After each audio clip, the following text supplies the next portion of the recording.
चलिए, वक्फ बिल पर चर्चा चल रही है, सीधे लेकर चलते लोकसभा, जहां गृह मंत्री अमित शाह बोल रहे हैं। उसके समर्थन में मैं खड़ा हुआ। माननीय अध्यक्ष जी, मैं सुबह से जो चर्चा चल रही है 12 बजे से, ओके एक मिनट चेक कराता हूँ। हाँ एक सेकंड चेक कराता हूँ। एक सेकंड में करा रहे हैं, चेक कर रहे हैं। माननीय अध्यक्ष जी, 2 मिनट लगता है कभी। सुबह से जो चर्चा चल रही है उसको मैंने बारीकी से सुना है। मुझे लगता है या तो निर्दोष भाव से या तो राजनीतिक कारणों से ढेर सारी भ्रांतियां कई सदस्यों के मन में भी है और कई सारी भ्रांतियां सदन के माध्यम से, आपके माध्यम से पूरे देश भर में फैलाने का प्रयास भी हो रहा है। बिल पर चर्चा का जवाब तो माननीय रिज्जू साहब देंगे। मैं कुछ बातें यहां रखी है, इसको मेरी समझ के हिसाब से क्लैरिफाई करने का जरूर प्रयास करूंगा। मन ये वक्त एक अरबी शब्द है। वक्त का इतिहास मान्यवर कुछ हदीसों से जुड़ा हुआ मिलता है और आजकल जिस अर्थ में वक्त शब्द का प्रयोग किया जाता है, इसका मतलब है अल्लाह के नाम पर संपत्ति का दान, पवित्र धार्मिक उद्देश्यों के लिए संपत्ति का दान। मान्यवर वक्त का समकालीन अर्थ, अभी जो अर्थ हम समझ रहे हैं, वो इस्लाम के दूसरे खलीफा श्री उमर के समय में अस्तित्व में आया। एक प्रकार से इसकी आज की भाषा में व्याख्या करें तो वक्फ एक प्रकार का चैरिटेबल एंडोनमेंट है और जहां एक व्यक्ति संपत्ति, भूमि या मूल्यवान संपत्ति धार्मिक या सामाजिक भलाई के लिए दान करता है बिना उसको वापस लेने के उद्देश्य से, वहां वक्फ की रचना करती। इसमें दान देता है, वो शब्द का बड़ा महत्व है। दान उस चीज का ही किया जा सकता है जो हमारा है। सरकारी संपत्ति का दान मैं नहीं कर सकता मान्यवर, किसी और की संपत्ति का दान मैं नहीं कर सकता। दान उसी चीज का किया जाता है जो हमारा है। मान्यवर, इसी विषय पर ये सारा जो बहस चल रहा है। भारत का जहां तक सवाल है, दिल्ली में सल्तनत काल के प्रारंभ में मुइज़्ज़ुद्दीन घोरी के समय पर पहली बार वक्फ अस्तित्व में आया। अंग्रेजों के जमाने में 1863 के धार्मिक दान अधिनियम से चलता था। बाद में चैरिटेबल प्रॉपर्टीज एक्ट 1890 से चला। उसके बाद 1913 में मुसलमान वक्फ वैलिडेटिंग एक्ट अस्तित्व में आया।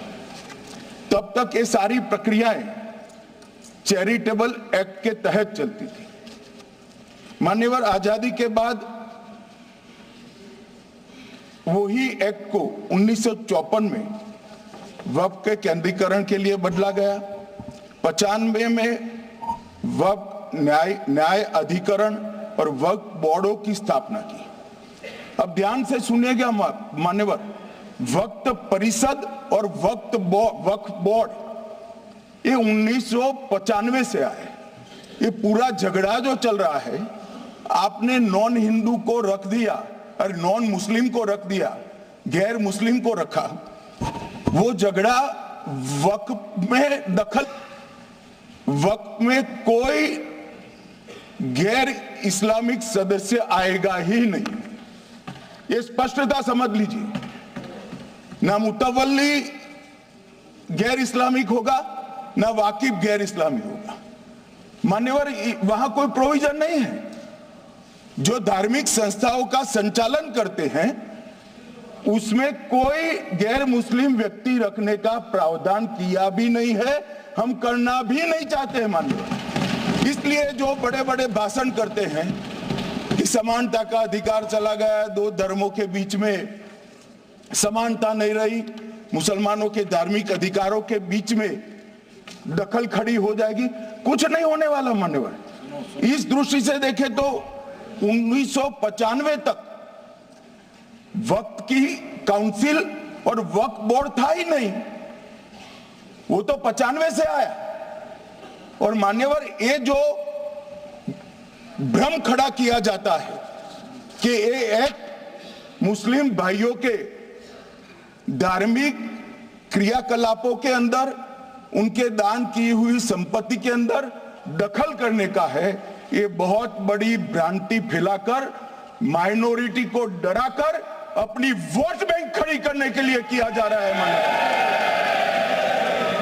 मान्यवर। कहां पर गैर मुस्लिम सदस्य रखे जाएंगे? परिषद में और वक्फ बोर्ड में। उसका काम क्या है? उनका काम धार्मिक क्रियाकलापों को कुछ चलाने का नहीं है। वो शुद्ध रूप से वक्फ का जो कानून, दान के लिए किसी ने दी हुई संपत्ति, उसका एडमिनिस्ट्रेशन अच्छे से चल रहा है नहीं चल रहा है, कानून के हिसाब से चल रहा है नहीं चल रहा है, या तो दान जिस चीज के लिए दिया गया, इस्लाम धर्म के लिए दिया गया, गरीबों के भोजन के लिए दिया गया, गरीबों के उद्धार के लिए, वो उद्देश्य के लिए इसका उपयोग हो रहा है नहीं हो रहा है, इसका नियमन करने का काम है मान्यवर। अब मैं इसको मान्यवर बाकी सारे धर्मों के साथ कंपैरिजन करते हैं और कहते हैं दखल किया है, मैं उसको स्पष्ट करना चाहता हूं। मान्यवर, वक्फ जो है वो हमारे यहां ट्रस्ट एक्ट है, इसमें ट्रस्ट है। तो ट्रस्ट के अंदर जो ट्रस्ट को बनाते हैं वो ट्रस्टी होते हैं और एक मैनेजिंग ट्रस्टी होते हैं। वक्फ में वाकिफ होता है, वक्फ होता है और मुतवल्ली होता है। ये सारे इस्लाम के अनुयायी हैं।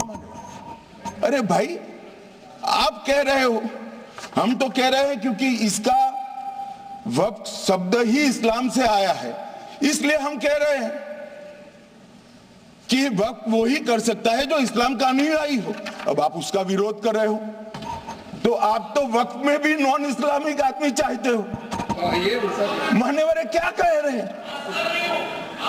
हम इसलिए कह रहे हैं कि वक्फ वो ही कर सकता है जो प्रैक्टिसिंग इस्लाम को प्रैक्टिस करता होगा, क्योंकि मान्यवर इसकी उत्पत्ति ही इस्लाम के सिद्धांतों से हुई।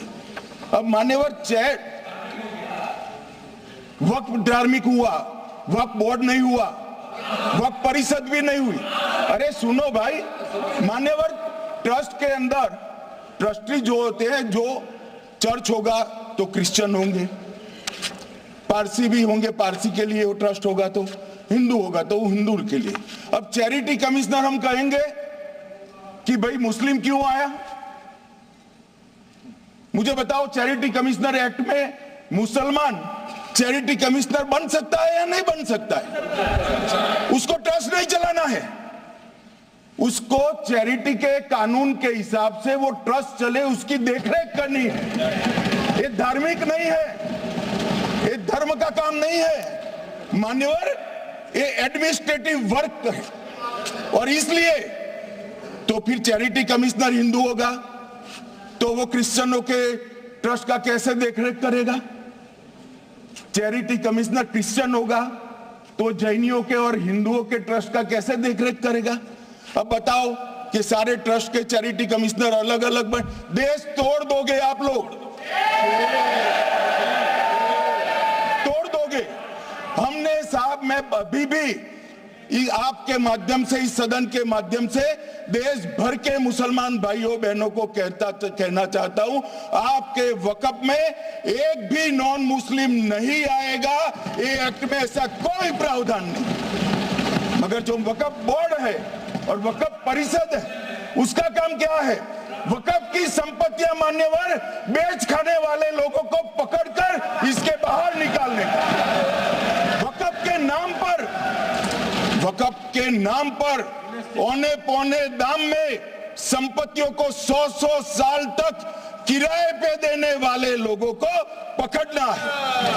वक्फ का जो पैसा होता है, इनकम जो गिरती जा रही है, जिसके माध्यम से माइनॉरिटी का विकास करना है, माइनॉरिटी को आगे बढ़ाना है, इस्लाम धर्म की सारी धार्मिक संस्थाओं को पुख्ता करना है, ये पैसा जो चोरी होता है ना, उसको पकड़ने का काम वक्फ बोर्ड वक्फ परिषद कर रहे हैं। और मान्यवर वो चाहते हैं कि इनके राज में जो मिलीभगत चली वो चलती रहे, ये नहीं चलेगी, ये नहीं चलेगी। और मान्यवर मैं आज आपको बताना चाहता हूं क्या स्थिति हुई है। मान्यवर सबने कहा, रिपीटेशन भी होगा, परंतु मैं कहना चाहता हूं मान्यवर कि वक्फ के 2013 में जो अमेंडमेंट्स आए, अब बिल किरण भाई का है, मगर मैं कह सकता हूं कि वक्फ का 2013 का अमेंडमेंट न किया होता तो ये बिल लाने की शायद जरूरत न पड़ती। सब कुछ अच्छा चलता था, 14 में चुनाव आने वाला था, 13 में रातों रात तुष्टीकरण करने के लिए वक्फ कानून को एक्सट्रीम बना दिया गया। और मान्यवर इसके कारण क्या हुआ? इसके कारण दिल्ली लुटियन की 123 वीवीआईपी संपत्ति कांग्रेस सरकार ने जब चुनाव मुहाने पर थे, 25 दिन दूर था, वक्फ को देने का काम कर दिया। दिल्ली वक्फ बोर्ड ने उत्तरी रेलवे की भूमि वक्फ के नाम घोषित कर दी। हिमाचल में वक्फ की संपत्ति बताकर उस पर अवैध मस्जिद बनाने का काम किया।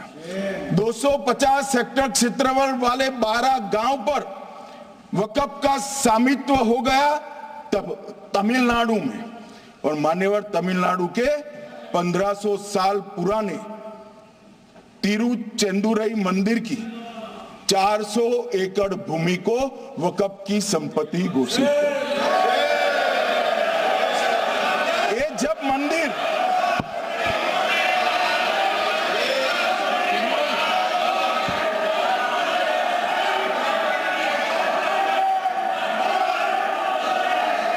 मौका मिले जब अपनी बात कह देना, प्लीज बैठिए। मान्यवर कर्नाटक की, आपको मौका मिले जब अपनी बात कह देना, आप भी बहुत मिसलीड करते हैं, बैठिए।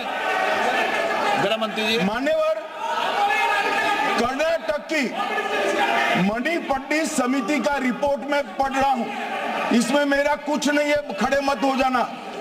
ये मणिपट्टी समिति का रिपोर्ट है। 29,000 एकड़ भूमि वक्फ की बिजनेस के उपयोग के लिए किराए पर दे दी। मान्यवर 2001 से 12 के बीच 2 लाख करोड़ की वक्फ की संपत्ति निजी संस्थानों को हस्तांतरित कर दी 100 साल की लीज पर। मान्यवर बेंगलुरु में उच्च न्यायालय में बीच में पढ़ना पड़ा, 602 एकड़ भूमि को जब्त करने से रोकना पड़ा। विजयपुर कर्नाटक के होनवाड़ गांव की 1500 एकड़ भूमि पर दावा कर उसको विवाद में डाला और 500 करोड़ की संपत्ति जिस भूमि का मूल्य है वहां 5 स्टार होटल को महीने 12,000 रुपए के किराए से दे दिया। अब मान्यवर ये कहते हैं कि इसका हिसाब किताब न करो, इसकी देखरेख न करो। भाई ये पैसा जो है देश के गरीब मुसलमान का है, ये गन्ना सोटों की चोरी के लिए नहीं, ये इसको रोकने के लिए। और इनके जो ठेकेदार बैठे हैं मान्यवर, ये यहाँ गरज गरज कर बोलते हैं, खुद को समझे बगैर बोलते हैं, कुछ समझ कर बोलते हैं। उनको लगता है कि इससे हम जीत जाएंगे। मान्यवर, कर्नाटक में दत्तापीठ के मंदिर पर क्लेम किया, तालीपरंबा 75 साल पुराने एक दावे के आधार पर 600 एकड़ जमीन का दावा किया और ईसाई समुदाय की भी ढेर सारी जमीनों पर कब्जा कर लिया गया। मान्यवर, आज देश के कई गणमान्य चर्च और चर्च के समूह वक्फ बिल का समर्थन कर रहे हैं। उनको लगता है कि इसका विरोध कर हम मुस्लिम भाइयों की सिंपैथी जीतकर अपनी वोट बैंक पक्का करेंगे। उसमें कोई फायदा नहीं होगा अखिलेश, इसलिए कि 4 साल में मुस्लिम भाइयों को मालूम पड़ जाएगा कि ये कानून तो उनके फायदे में है। और इसके साथ ये दक्षिण के सारे जो सांसद बोल रहे हैं, अपनी अपनी कॉन्स्टिट्यूएंसी में सारे चर्च को मान्यवर नाराज कर रहे हैं, उनको पता नहीं, सारे चर्च को नाराज कर रहे हैं। सारे चर्च ने रिजोल्व किया है कि हम खिलाफ इसका हम समर्थन करते हैं। मान्यवर, तेलंगाना में 66,000 करोड़ की 1700 एकड़ जमीन पर दावा कर दिया। असम में मोरीगांव जिले की 134 एकड़ भूमि पर दावा हुआ। बिहार का मैं लालू जी के कोर्ट के साथ बाद में बताता हूं। गुरुद्वारा से संबंधित हरियाणा की 14 मरला भूमि को वक्फ को सौंप दिया और मान्यवर, प्रयागराज में चंद्रशेखर आजाद पार्क को भी वक्फ घोषित किया। और मान्यवर, महाराष्ट्र के वडानगे गांव में महादेव की मंदिर पर दावा किया और बीड में कंकलेश्वर मंदिर की 12 एकड़ जमीन वक्फ बोर्ड ने जबरन ले ली। मान्यवर, ये सब जब जो चल रहा है, इसमें आज भी मैं स्पष्ट करना चाहता हूं, वक्फ जो कि मुस्लिम भाइयों की धार्मिक क्रियाकलाप और उनके बनाए हुए दान से ट्रस्ट है, उसमें सरकार कोई दखल करना नहीं चाहती है। मुतवल्ली भी उनका होगा, वाकिफ भी उनका होगा, वक्फ भी उनका होगा। परंतु वक्फ की संपत्ति, इसका रख रखाव ठीक से हो रहा है नहीं। वक्फ का संचालन कानून के हिसाब से हो रहा है, निजी उपयोग के हिसाब से। सैकड़ों साल पहले किसी बादशाह ने दान किया, हमारी भाषा में कहो तो धर्मादा किया। अब इसकी संपत्ति को आप 12,000 रुपये में 5 सितारा होटल बनाने के लिए दे देते हो, ये उचित है क्या भाई? वो पैसा गरीब मुसलमान के कल्याण के लिए करिए, तलाकशुदा महिलाओं के कल्याण के लिए करिए, जो अनाथ बच्चे हैं उसके कल्याण के लिए करिए। मानिए, और ये करने की जगह बेरोजगार मुसलमान युवाओं के लिए स्किलिंग का काम करिए।